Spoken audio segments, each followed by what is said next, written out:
Bismillahirrahmanirrahim. Alhamdulillahirrabbilalamin. Wabihi nasta'inu wa ala umuri dunya wadin. Wassalatu wassalamu ala asrafil anbiya wal mursalin wa ala alihi wa sahbihi ajmain, amma ba'du.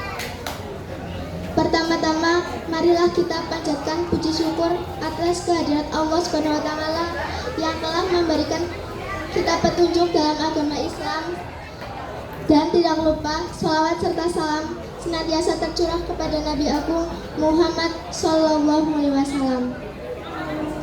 Hari ini, marilah kita berbicara tentang nilai luhur dalam Islam yang mengajarkan kita untuk selalu berbuat baik kepada orang tua. Orang tua adalah anugerah besar dari Allah Subhanahu wa taala yang telah memberikan kita kehidupan, kasih sayang, dan perhatian sejak kita lahir.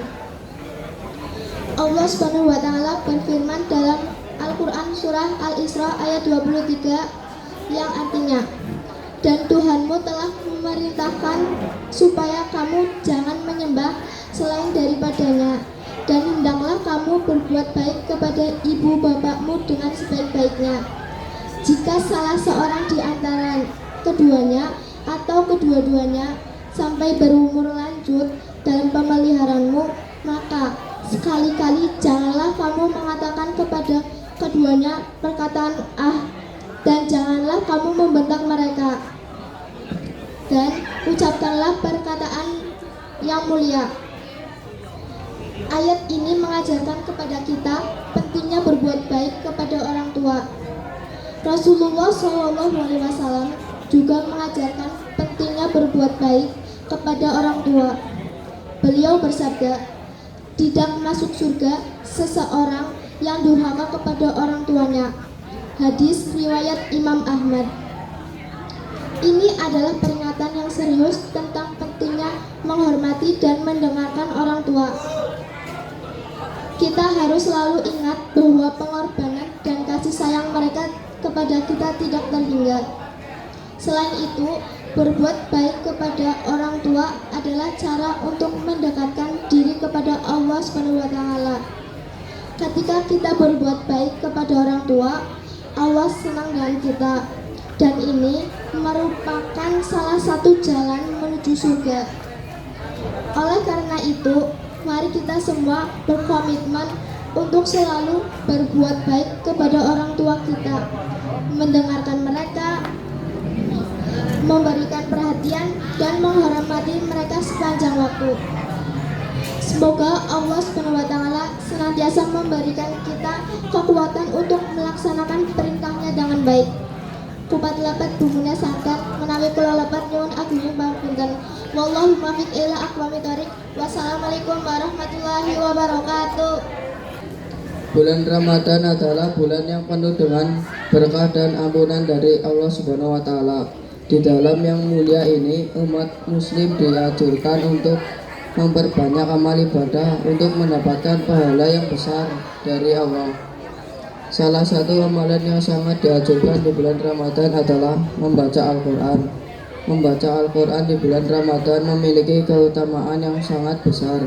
Dalam surat Al-Baqarah ayat 185, Allah Subhanahu wa taala berfirman, "Bulan Ramadan ialah bulan di mana turunkan Al-Quran menjadi petunjuk bagi manusia dan menjelaskan kebenaran dan petunjuk serta keterangan yang memisahkan antara yang hak dan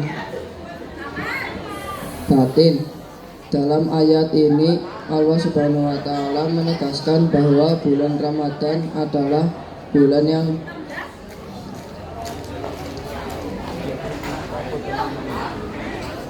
diulamakan untuk membaca Al-Quran, karena di bulan ini diturunkan Al-Quran sebagai petunjuk bagi manusia. Selain itu, Rasulullah SAW juga telah mengajarkan betapa pentingnya membaca Al-Quran di bulan Ramadan.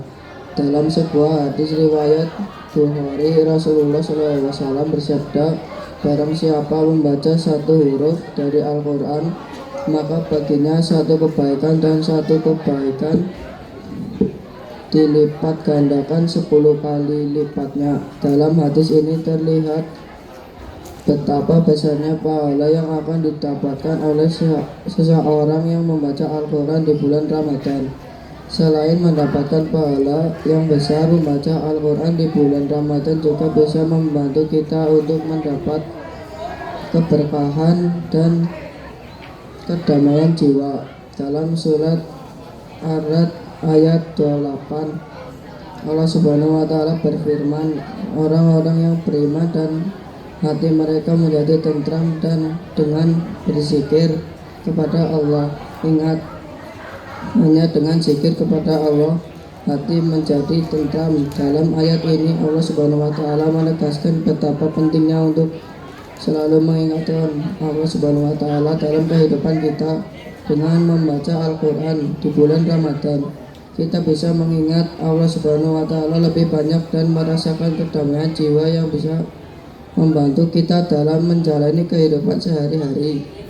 Oleh karena itu, marilah kita memanfaatkan bulan Ramadan ini untuk memperbanyak membaca Al-Quran. Dengan membaca Al-Quran di bulan Ramadan, kita bisa mendapatkan pahala yang besar dari Allah Subhanahu wa taala, merasakan keberkahan dan kedamaian jiwa, serta menjadikan Al-Quran sebagai petunjuk hidup. Demikian ceramah singkat pahala membaca Al-Quran di bulan Ramadan. Semoga kita bisa memperbanyak membaca Al-Quran di bulan Ramadan ini dan mendapatkan pahala serta keberkahan dari Allah Subhanahu wa taala. Assalamualaikum warahmatullahi wabarakatuh. Assalamualaikum warahmatullahi wabarakatuh.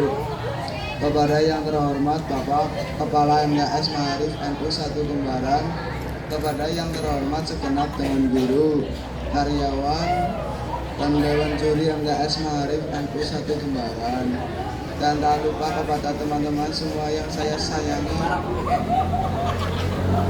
Alhamdulillah,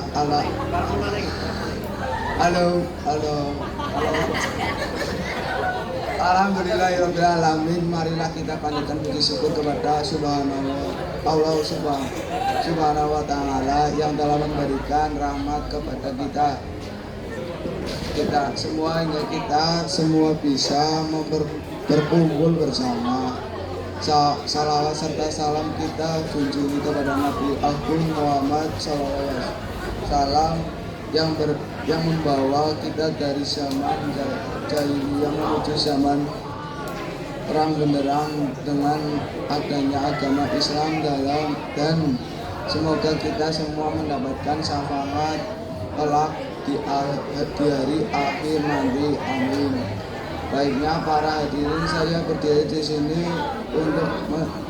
untuk sedikit kita belajar bersama-sama tentang pengertiannya menjaga lisan. Menjaga lisan dalam Islam berarti menjauhi ucapan-ucapan yang memberikan yang merugikan, menghina, menyakiti atau berdusta.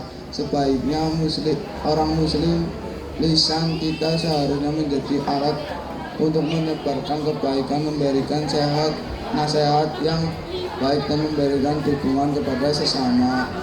Jangan biarkan lisan kita menjadi sarana untuk menyakiti orang tua atau guru dan teman. Sebaiknya gunakan lisan kita untuk berdoa, berucap yang baik, dan memohon ampun kepada Allah Subhanahu wa taala. Rasulullah Shallallahu Alaihi Wasallam dalam sebuah hadis yang diriwayatkan Bukhari bersabda bahwa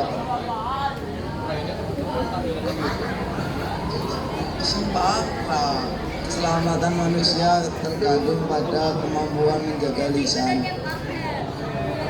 Penting untuk menjaga lisan sebab lisan diibaratkan pisau yang apabila salah menggunakan akan melukai banyak orang. Salah satu keselamatan di akhirat adalah tergantung lisan.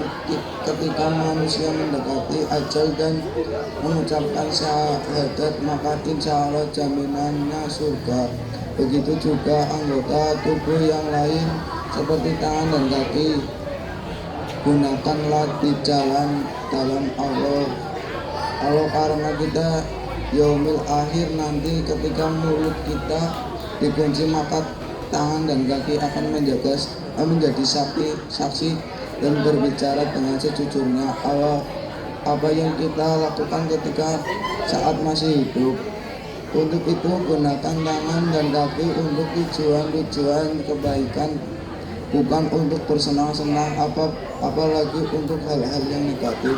Demikian sedikit pesan dari saya. Marilah kita sama-sama untuk selalu berlatih menjaga lisan kita. Semoga Allah selalu mengampuni dosa-dosa kita. Amin. Terima kasih. Wassalamualaikum warahmatullahi wabarakatuh.